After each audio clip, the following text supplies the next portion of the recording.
Welcome to your Around the Peninsula. I'm Senior Airman James Bueller. Time News says it's one of the top 10 stressful jobs in the military, but there's one airman at Osan Air Base who thrives under the pressure. Senior Airman Nancy Kasberg introduces her. Campbell 32, traffic 1 o'clock, 10 miles northeastbound, Boeing 737, leaving 12,000 for 9,000. One thing I like about how to describe our job is we control highways in the sky. Do 13, roger. We sit in a dark room and we talk to the aircraft. Shocker 61, climb maintain 10,000. Before they can depart, they need to get a clearance. Disregard. Yes, the job is stressful. Busy traffic for one, and if it's complex and you just have to start thinking outside the box, like how am I going to do this and whatnot. Do 1, extend down until traffic in sight. But it's just how you handle the stress as an individual. Sound approaching about. On a normal day for one of the goes, we probably have anywhere from 8 to 15 flights. Do 1, extend. How it impacts the mission, especially here, is keeping a close eye on all the aircraft that depart and whatnot. Traps 1, roger. Have wingman squawk standby. The best thing about my job is sitting down in a position with a full departure bay or arrival bay and just feeling the nervousness and excitement for what's about to happen. The rush, it's a lot of fun. Campbell 3, traps 1, you guys standard flight. My name is Staff Sergeant Ashley Barber, and I'm an Air Traffic Control Watch Supervisor. Flight approved, thank you, Mike Fox. Staff Sergeant Ashley Barber has been an air traffic controller for 9 years. A historical agreement leads to a historic transition. Specialist Aaron Loy explains. Although we're here today to celebrate the groundbreaking of the KORCOM Operations Center, we're also here to celebrate our strong alliance.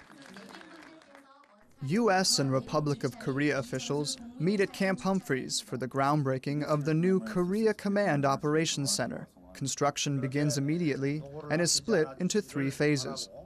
The first phase includes building the foundation. The second phase is construction of the op center, and the third is construction of a parking lot on the top floor. The groundbreaking is part of 2 international agreements. The advantage of both the Yongsan Relocation Program and the Land Partnership Program is to consolidate all U.S. forces within the peninsula to one central location and to better facilitate our forces on the peninsula for both training and operational purposes.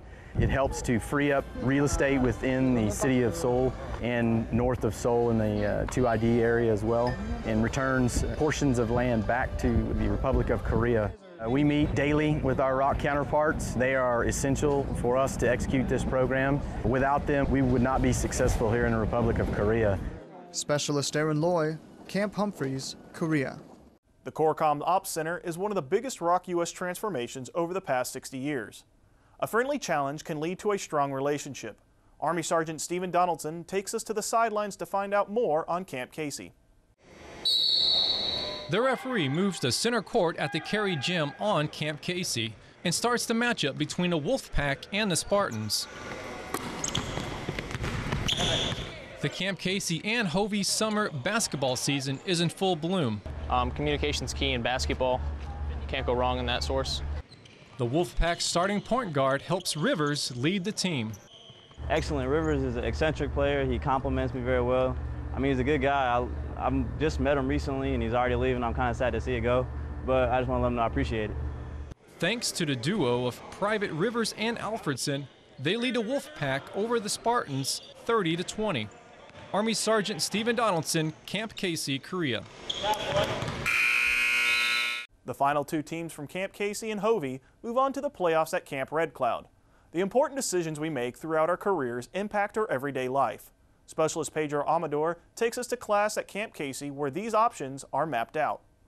So only those who are retirement eligible. More than 80 2nd Infantry Division career counselors listen closely to an instructor on how to advise soldiers about their Army career at the Camp Casey Community Activity Center. They're going to separate. You shouldn't have. The 40-hour-long course is taught by instructors from the Recruiting and Retention School at Fort Jackson, South Carolina. Following the board results. I enjoy teaching. Part of my drive to do it is, for a long time as a soldier, I didn't know what it took to be successful. You kind of feel your way through the career, and eventually somebody explains it to you. So by coming out here, I have 80 soldiers, 80 NCOs in this room, where I can share my knowledge with them. So hopefully they can share their knowledge with somebody else.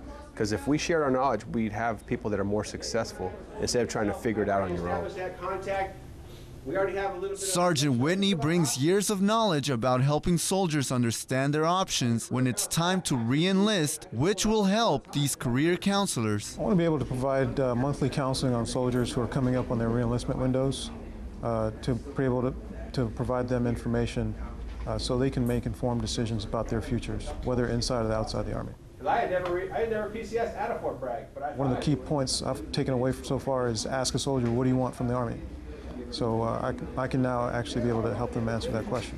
There are many things to take away from this training, but Sergeant Whitney also wants these career counselors to remember one key element. I want every person that's here to take from it how important it is to counsel and mentor soldiers and bringing them, showing them what it takes to be successful, identifying those who don't meet the standards, and how we're going to develop those who do to be successful. And if nothing else, when they leave here, they know how important that is. Whether or not we want to keep you or not. Okay? For the QMP. Specialist Pedro Amador, Camp Casey, Korea. The enlisted aid program. Anybody here a cook? A night to officer? For information about re-enlistment bonuses, career development, and reclassing, talk to your battalion career counselor. Rain, extreme humidity, and chaos are not easy to compete in.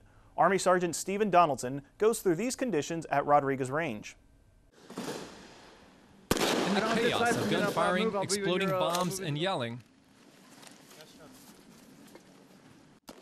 medics from all over South Korea go through medical obstacles during the 8th Army Best Medic competition at Rodriguez Range. Breathing? Patient is breathing, not responding. After providing proper treatment, teams must carry the wounded to the safe zone nearby in an abandoned building. I can't quit, because if I quit, he's now out of the competition as well. With everyone relying on me, there was no out for me. I had to finish. I had to do my best. I had to try and win for everyone else. Although Specialist Whalen and Private Stam came in 4th place, they know that being one of the last 7 teams standing is still a great accomplishment. And it's nice to finally be done, knowing that I've accomplished this enormous feat. I thought we were moving real slow. I always like pushing myself further and achieving great things. One thing the Army is very good. What I like about the Army is it gives you multiple opportunities to do that as long as you just go through your chain of command or sergeants. After 4 grueling days, where 15 teams started, only 7 made it through. Stam and Whalen, the only junior enlisted to make it to the end, both receive a certificate of achievement for completing the 8th Army Best Medic competition at the Hansen Gym on Camp Casey. Army Sergeant Stephen Donaldson, Camp Casey, Korea.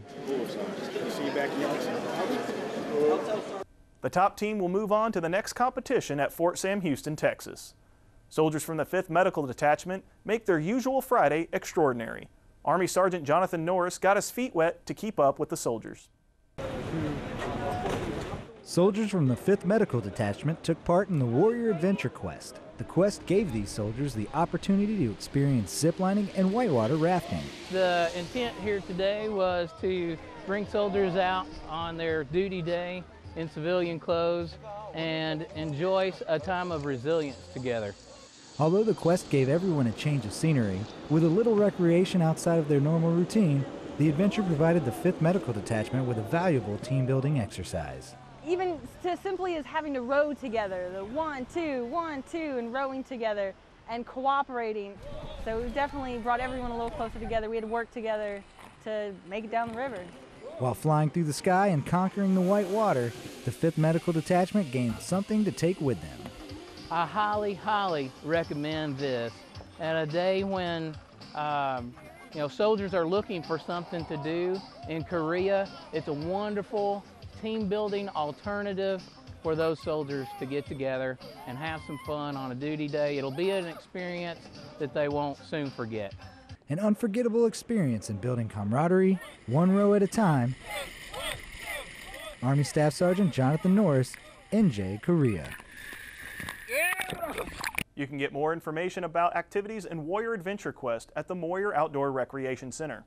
That was your Around the Peninsula for Thursday, August 8th. From all of us at AFN, enjoy your evening.